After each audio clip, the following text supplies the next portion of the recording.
Bom dia! Bom dia, bom dia!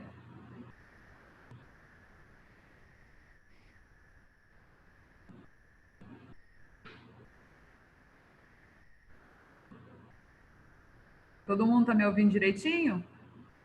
Sim. Sim. Ai, fico tão feliz de ver vocês. Ô, tia, para colocar a presença agora? Vai, pode começar. Vamos lá, enquanto vocês colocam as presenças aí, eu vou dando os recadinhos, tá? Antes de começar a aula.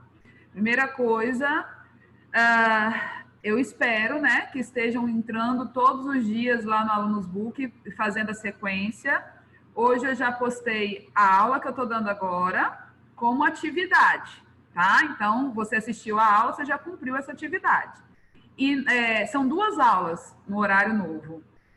A outra é um vídeo que vocês devem assistir quando a aula acabar, ok? Então, um final de semana mais tranquilo e leve aí para vocês. Segunda coisa, nós precisamos da ajuda de vocês no canal da escola no YouTube. Nós precisamos ter uma quantidade de curtidas para começar a trazer convidados para fazer lives no YouTube. Então, a proposta da escola é curtir a página da escola no YouTube. Quando a gente chegar a 1000 seguidores, vai ter uma surpresa para vocês, tá bom? Então, na hora que acabar aqui, vai lá, curte a página, põe a família toda para curtir, que a gente precisa chegar a 1000 seguidores, ok? Vamos abrir o material, página 7, Reinos da África Subsaariana. Página 7, por favor. Assim que todo mundo acabar de pôr presença, eu vou tirar a foto da lista aqui do lado, tá bom? Bom dia, Isadora, Pedro, vamos ligar as câmeras. Vitor, tem muito tempo que eu não vejo você. Sara, Gustavo. Laila. Yara.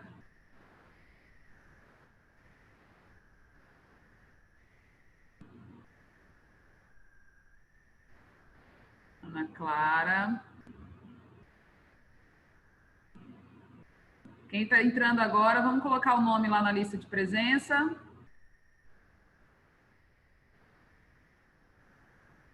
Bom dia, Pedro. Bom dia. Murilo, Flávia. Tudo bom, Antônio? Bom dia. Bom dia, querido. Vamos lá, quem está entrando, colocando o nome na lista de presença para a gente começar. Página 7.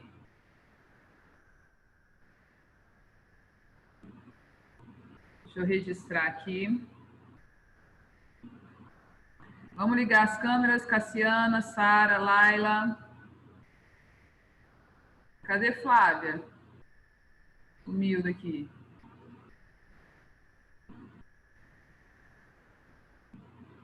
Esther.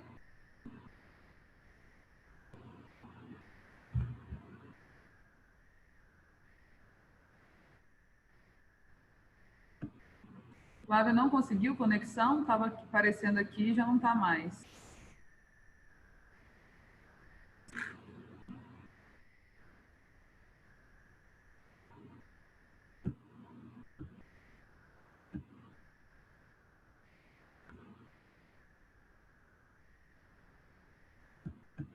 Vamos lá.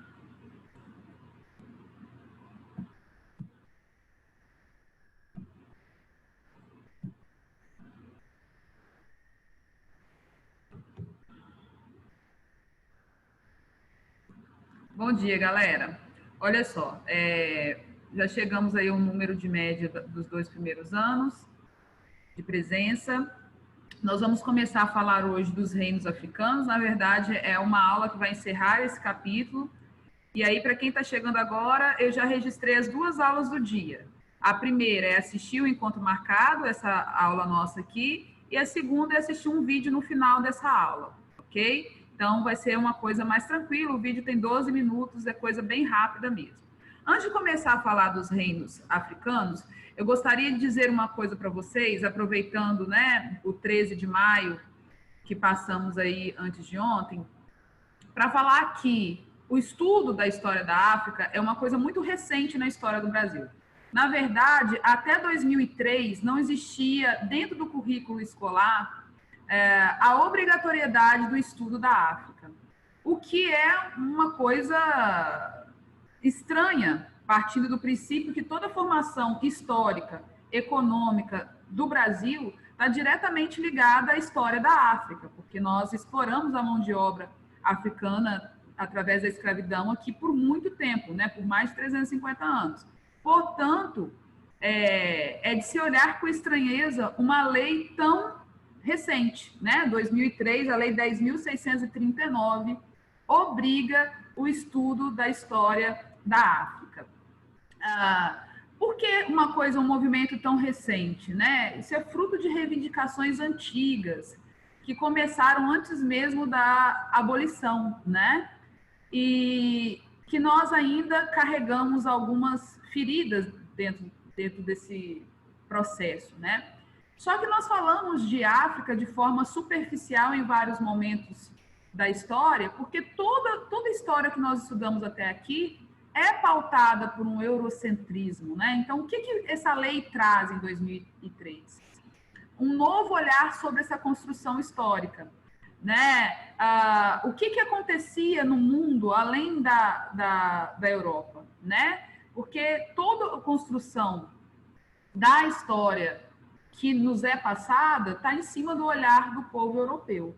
A partir de 2003, nós buscamos conhecer, estudar, compreender, né, de forma mais profunda isso, até para corrigir alguns erros históricos, como, por exemplo, a ideia de que a princesa Isabel foi que aboliu a escravidão no Brasil. Na verdade, depois de uma pressão muito grande, ela assinou um documento, mas nós tínhamos muitos abolicionistas, muitos descendentes de escravizados, né, que lutavam pelo fim pela abolição, perdão, e por outras garantias, né? Outra coisa que a gente não pode fazer é romantizar essa data, né? Eu gosto mesmo de usar essa expressão, porque durante muito tempo se romantizou essa data.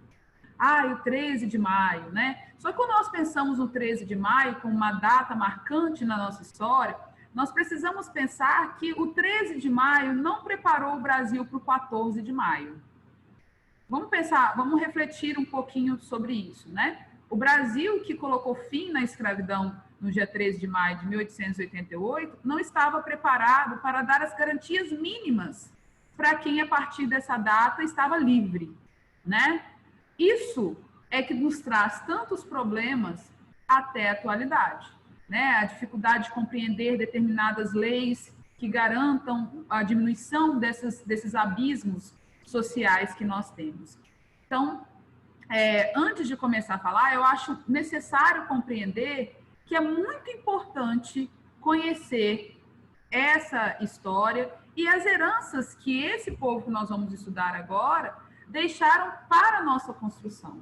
E o Brasil toda a história do Brasil está em cima disso, né? Então a gente precisa conseguir encaixar isso bem na nossa cabeça e saber que ainda sabemos pouco sobre a África, ainda temos muito a estudar. A riqueza daquele lugar, a origem de todos os povos, né? A partir da teoria da evolução que vocês já estudaram, o berço que foi a África para todo mundo. Então ainda tem muita coisa para se estudar. O que a gente estuda ainda é muito pouco perto do que deveria, partindo do princípio que existe uma ligação histórica muito grande. Ok? Vou abrir um material aqui para vocês, para a gente começar.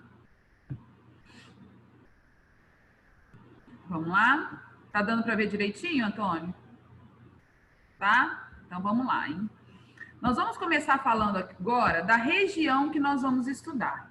Porque até agora, todo o movimento histórico que nós estudamos estava aqui ao redor do mar Mediterrâneo, ok? nós estudamos todos os movimentos ligados às relações comerciais estabelecidas pelas civilizações ao redor do mar Mediterrâneo. Então, quando eu falo do mundo antigo, a maior parte dos movimentos que nós estudamos está, sim, no território europeu e na região aqui do Oriente Médio, onde trabalhamos as civilizações do Crescente Fértil, ok? Então, agora, pensando essa geografia, nós vamos sair da África setentrional, que é essa parte aqui de cima. Quando eu passo o mouse, dá para vocês verem? Dá? Dá? Essa parte aqui de cima, para a África subsaariana, que é essa região abaixo do deserto do Saara, ok? Aqui dentro dessa região abaixo do deserto do Saara, nós vamos estudar dois reinos, o reino de Gana e o reino de Mali, ok? O primeiro reino que nós estudaremos... Espera aí, só um minutinho que eu vou olhar o chart. Esse água para mim. Ok, vamos lá. O primeiro reino que nós vamos estudar é o reino de Gana. E aí tem uma construção histórica entre esses dois reinos, né? O primeiro reino, o reino de Gana, ele surge por volta do século IV, tem o seu apogeu no século VIII, e a partir do século XI nós vamos avaliar a sua decadência. Então, olha só, do século IV ao século XI, eu estou no iniciozinho da Idade Média. A metade da Idade Média, ali, o século X, né, que é o período que saímos da Alta Idade Média para entrar na Baixa Idade Média, seria o momento glorioso dessa civilização, que cresceu e se desenvolveu muito por conta do ouro, né? Então, é uma região que durante muito tempo viveu, se desenvolveu em cima das relações econômicas estabelecidas nessa região entre o deserto do Saara e a parte baixa ali, subsaariana. Essas relações econômicas existiam dentro desse território. Depois eu vou mandar esse material aqui para vocês, que é um resumo do que vocês têm lá na apostila, tá? Agora a gente já está lá na página 8.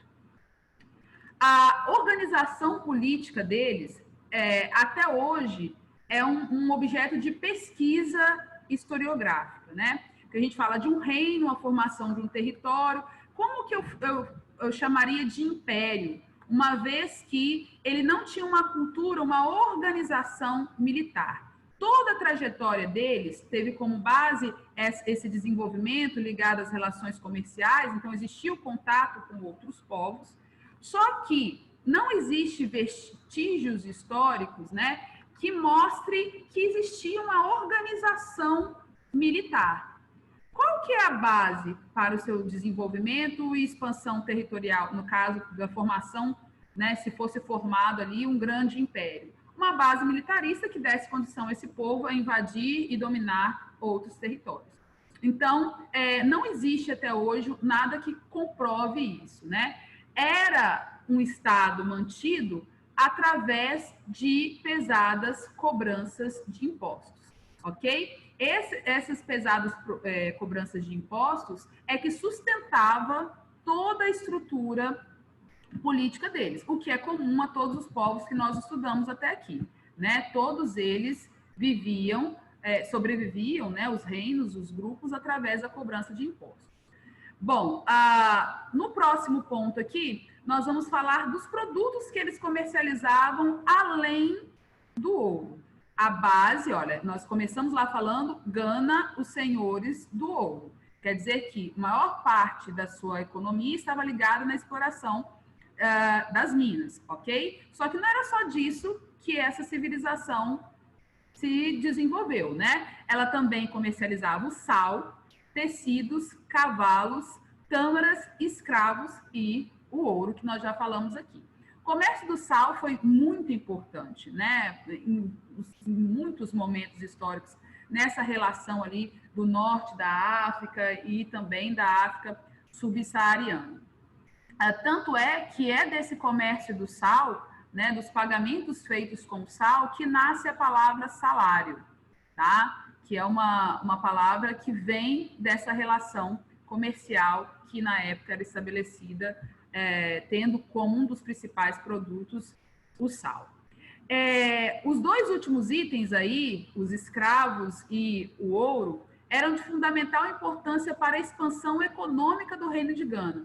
Um considerável aumento da força de trabalho disponível.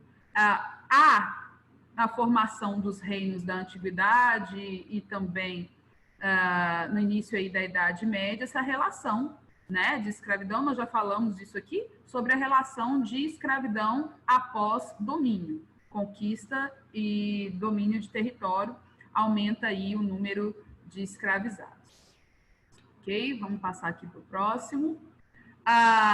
Nós falamos já da importância do ouro, que sustentou isso, né? Só que, a partir do século VII, a região começa a vivenciar a expansão territorial e econômica e religiosa também do povo árabe, né? Então, essa região ali, onde era escoado o ouro, onde os árabes utilizavam para fazer a cunhagem das moedas, transformar esse ouro em moeda, foi um dos primeiros lugares que eles conseguiram expandir. Então, esse território que nós estamos estudando agora passa a ser dominado pela cultura árabe, e é lá dentro da África que o islamismo se desenvolve e muito, né, se concretiza. Vou passar aqui para o segundo, no finalzinho do primeiro parágrafo aí, para quem está acompanhando, está no material de vocês também, aqui no penúltimo parágrafo, ok? Do Reino de Gana. Começou a sentir os primeiros sinais da crise com o esgotamento das minas. Nós sabemos que a exploração do ouro, ela tem um período. Nós vivenciamos isso aqui, lá é a mesma coisa. Quando a exploração do ouro começa a entrar em decadência, nós vamos assistir a decadência desse povo também, ok? Então, vamos ao tempo histórico deles, para ficar marcadinho na cabeça de vocês. Tem início no século IV, atinge seu auge no século VIII, depois eles começam a ser vítimas da expansão islâmica, né, a serem influenciados pelo islamismo, e chega ali ao seu fim entre os séculos XI e XIII, né? Vai entrando ali em decadência. Então, o Reino de Gana começa a sentir os primeiros sinais de crise, do esgotamento do ouro, que sustentava a economia. Além disso, após o século VIII, a expansão islâmica ameaçou a estrutura centralizada do governo, né? A partir de então, eles começam a serem influenciados e serem explorados por essa expansão islâmica. Aí no século XII, transição do século XII para o século XIII, nós vamos assistir o desaparecimento desse reino e o nascimento de outro, que é o reino de Mali, o segundo aqui que nós estudaremos. Alguma dúvida até aqui? Alguém vai falar? Posso passar? Então, vamos lá. O segundo que nós vamos estudar, como eu disse, acaba o reino de Gana e vem o reino de Mali, né? Dentro da nossa cronologia, um acaba surgindo no final do outro. Olha lá, localizado no noroeste da África, vou voltar lá no mapa. Gana, Mali, aqui as duas regiõezinhas. Perto do rio Níger, e teve seu domínio entre os séculos VIII e o século XIV. Foi o império dentre os três que dominaram a região. O Império de Mali foi o mais extenso territorialmente. Então, na sequência história, seria o de Songhai, que não aparece no material de vocês, o Gana e depois o Reino de Mali, ok? O Reino de Mali ele teve o seu apogeu durante o governo de Mansa Musa, no século XIV. Século XIV, na história da cronologia que nós estudamos, é o século de maior crise na Idade Média, na Baixa Idade Média. É aquele momento que nós vamos vivenciar na história que já estudamos lá, a Guerra dos 100 Anos, a Peste Negra, todos aqueles movimentos que levam ao fim da Idade Média no século XV. O que acontece no século XIV, lá no Reino de Mali? Mansa Musa adota o islamismo como religião, converte, né, todo o império ao islamismo e realiza uma peregrinação histórica a Meca. Na aula passada, nós falamos sobre os árabes, né? E eu disse para vocês que entre os pilares do mundo islâmico, existe um que diz que você precisa, uma vez na vida, pelo menos, uma vez se tornando muçulmano, ir a Meca se você tiver condição, né? Vocês devem estar lembrados disso. O Mansa, ele faz uma expedição do povo de Mali para Meca, né? Atendendo aí um dos pilares do Islã, acompanhado por mais de 15 mil pessoas, né? Essas 15 mil pessoas levaram cerca de 100 camelos e uma quantidade expressiva de ouro, muito ouro, né, para levar lá para Meca e aí pagar, né, todas aquelas pilares lá que nós falamos na aula passada. Nessa peregrinação, ele trouxe para Mali vários mercadores e sábios que ajudaram a divulgação da religião islâmica. Então, o Musa, ele acaba promovendo, com essa expedição, o aumento do número de adeptos e a concretização do islamismo dentro do território de Mali. Foi Musa que trouxe também o poeta e arquiteto Abu Isaac, conhecido também como Esser-Eli, que implantou e construiu, né, planejou e construiu a grande mesquita de Mali, que teve a sua construção aí no século XIV, esse período que nós estamos falando agora, que foi um grande período de crise lá na Europa, mas foi um momento do auge da expansão islâmica dentro do território de Mali. Aqui tem uma imagem narrando que teria sido essa grande expedição, né, que provocou aí um grande movimento na história de Mali e a concretização da expansão religiosa, né, que tanto interessava a Musa. Quando retornou, Musa determinou a construção de escolas islâmicas na capital do império. Assim, a capital era conhecida por ser o grande centro comercial e agora também era conhecida como um grande centro de estudos religiosos. Mali passa a ter uma referência religiosa para aquela região inteira, né?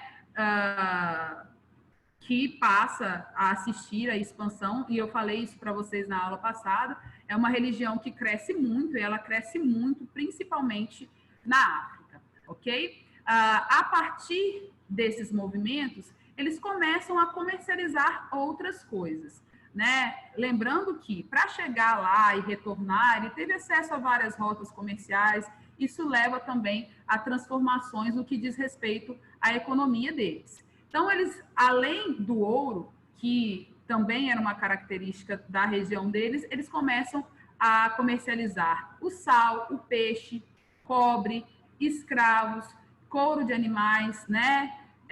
Nós de cola e cavalos, né? Que passa aí também a fazer parte dessas relações comerciais, ok? Então, retornando aqui para passar para o outro ponto, vamos lembrar mais uma vez. Não foram reinos que viveram ao mesmo tempo.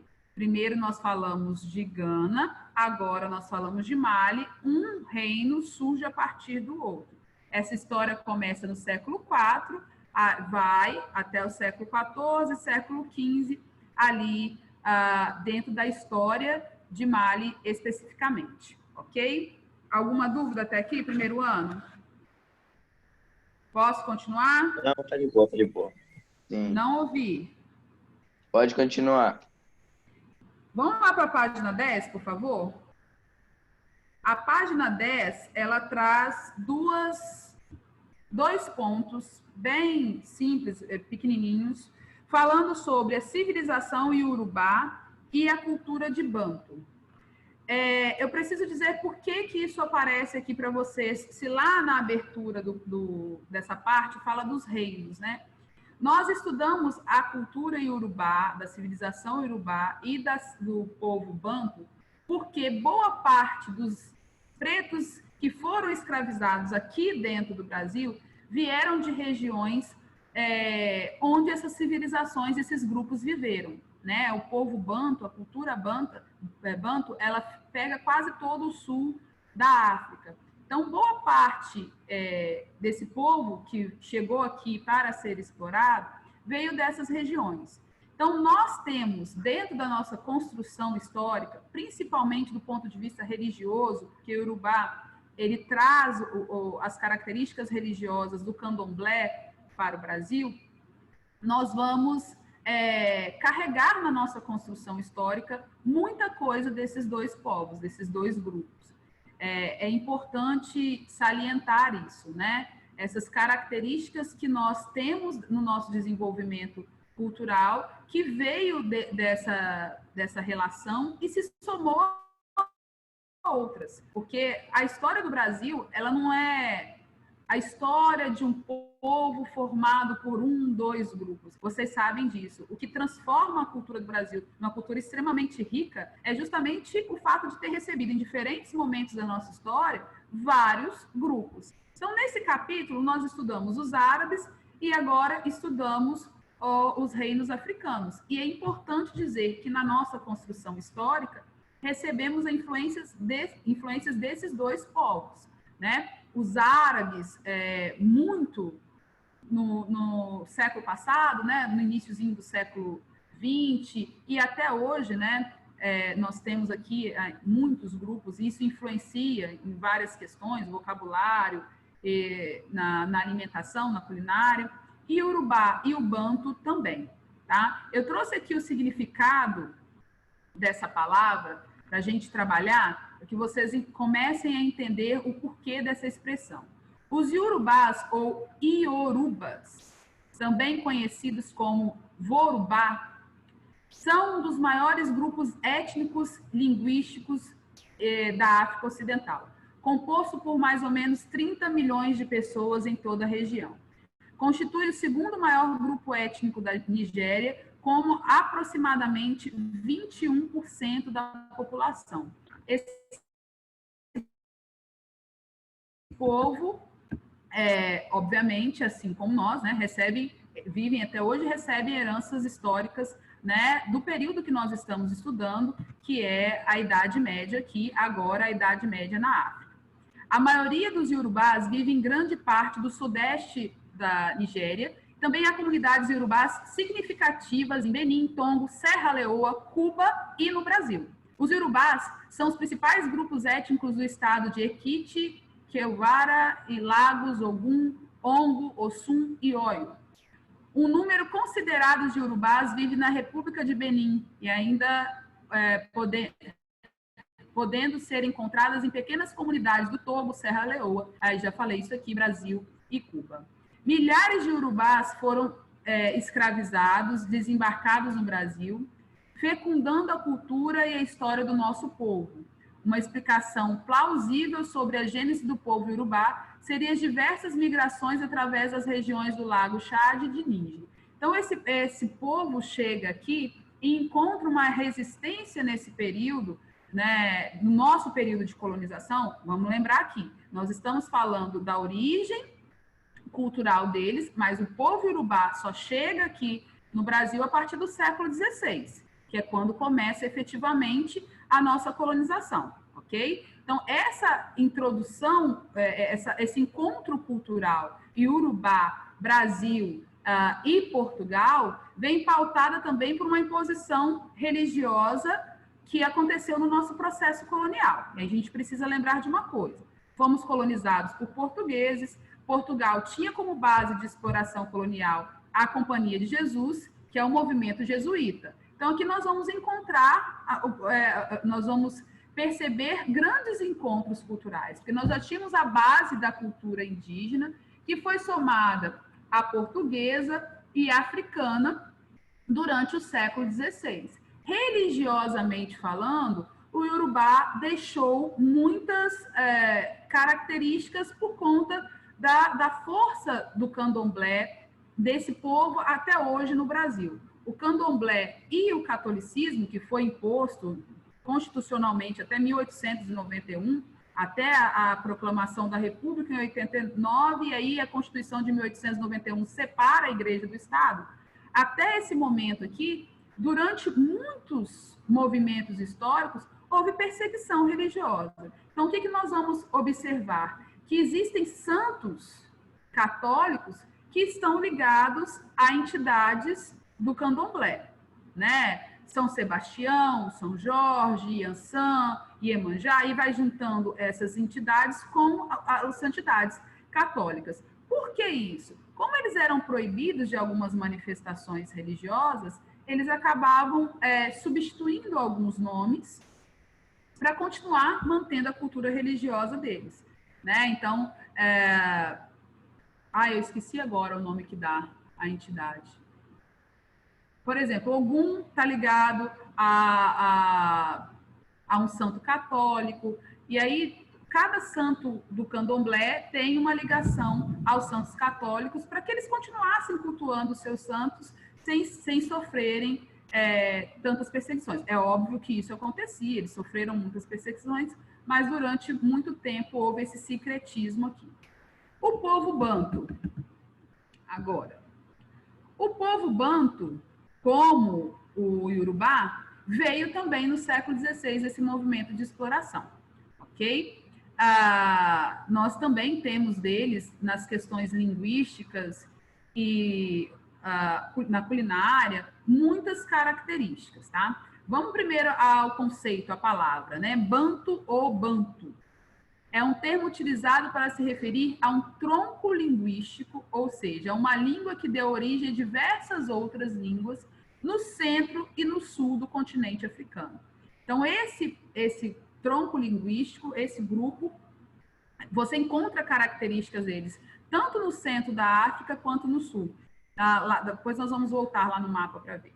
O termo acabou sendo aproveitado para referir ao grupo de 300 a 600 grupos étnicos diferentes que ocupam a mesma área.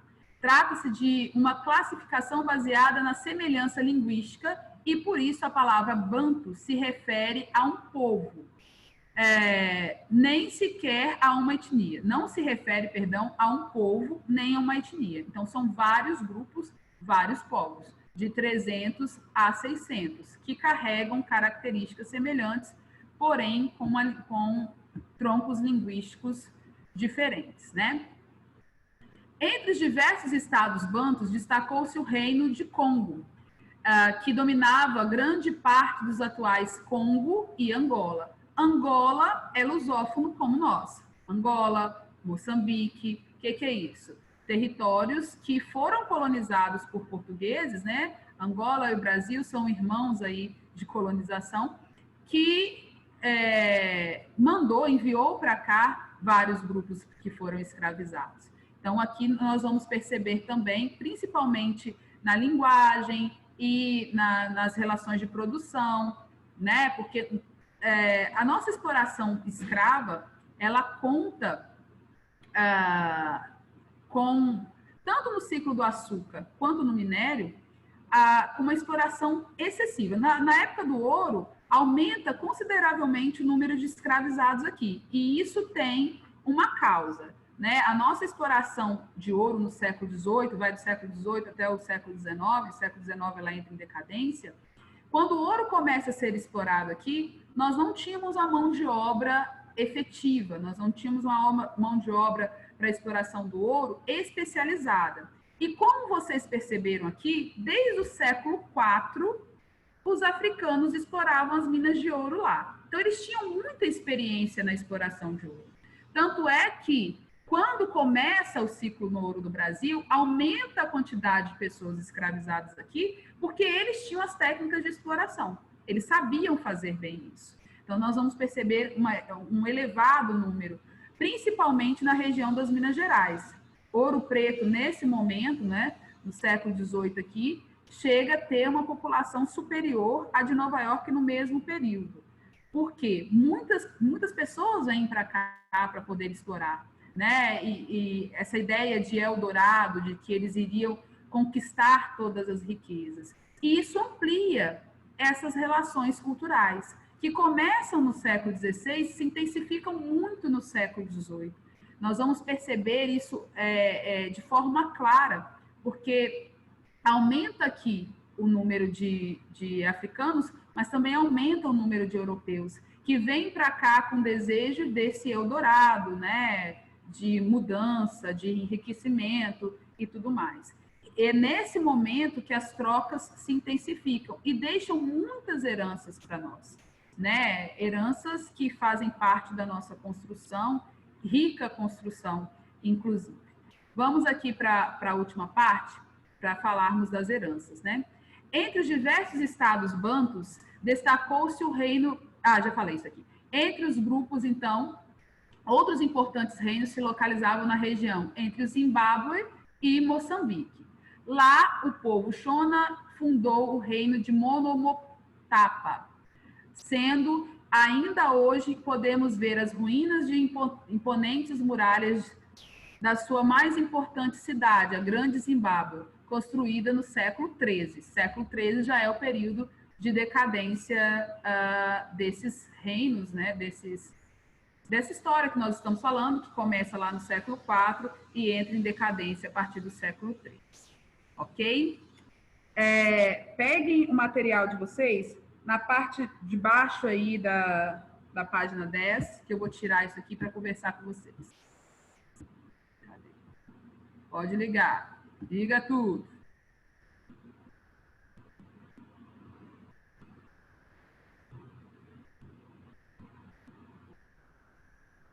Vamos lá. Para recordar, temos aqui 5 minutinhos. Eu falei para vocês da importância e do porquê que a gente começou a estudar isso há tão pouco tempo, né? É importante falar algumas coisas.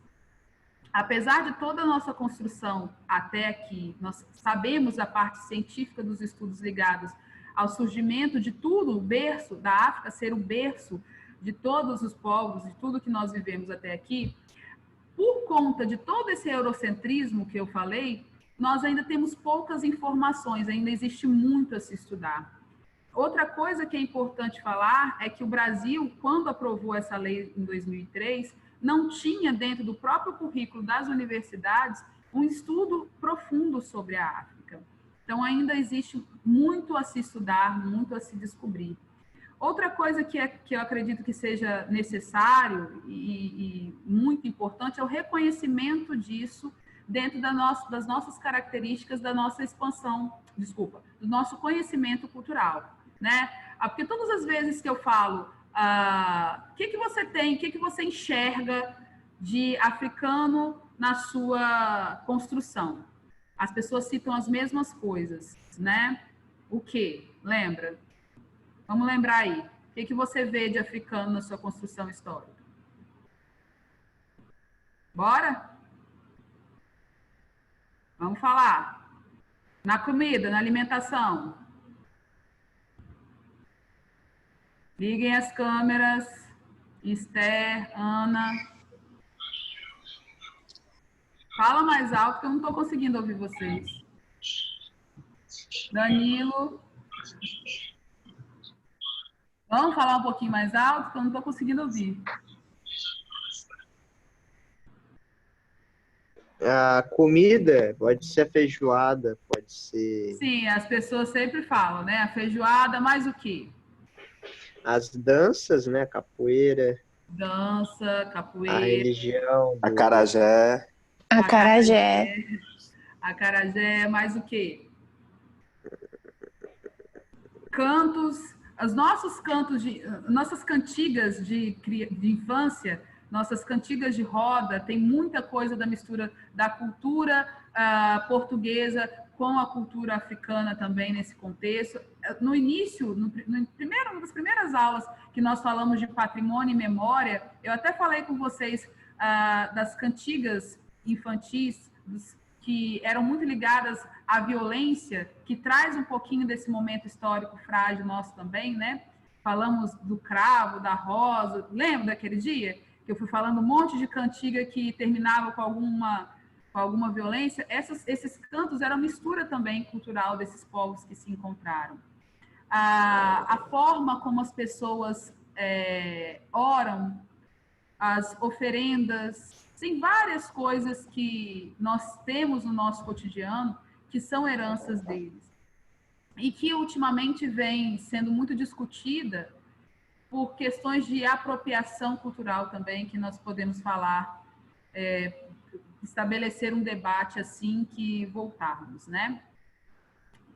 É isso, queridos. Deu o nosso tempinho aqui. Vitor, quanto tempo que eu não te via?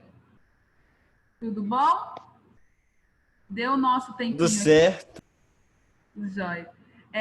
Eu passei um vídeo lá no Alunos Book para vocês. Eu espero que vocês assistam no final. Alguma dúvida? Alguém quer falar alguma coisa? Maria, o seu rosto aparece todo embaçado. Maria Luísa. Minha câmera tá quebrada. Rânia. Não, é maconha mesmo. Fumaça. Droga. Ai. Lucas, tudo bem? Uhum. Tudo jóia, né? Então tá. Segunda-feira eu já vou passar as primeiras atividades. Então, terminando aqui, entrem lá no Alunos Book, peguem o link, assistam o videozinho e aí a gente conversa na segunda-feira. Ok? Beijo para vocês, bom final de semana, viu, queridos?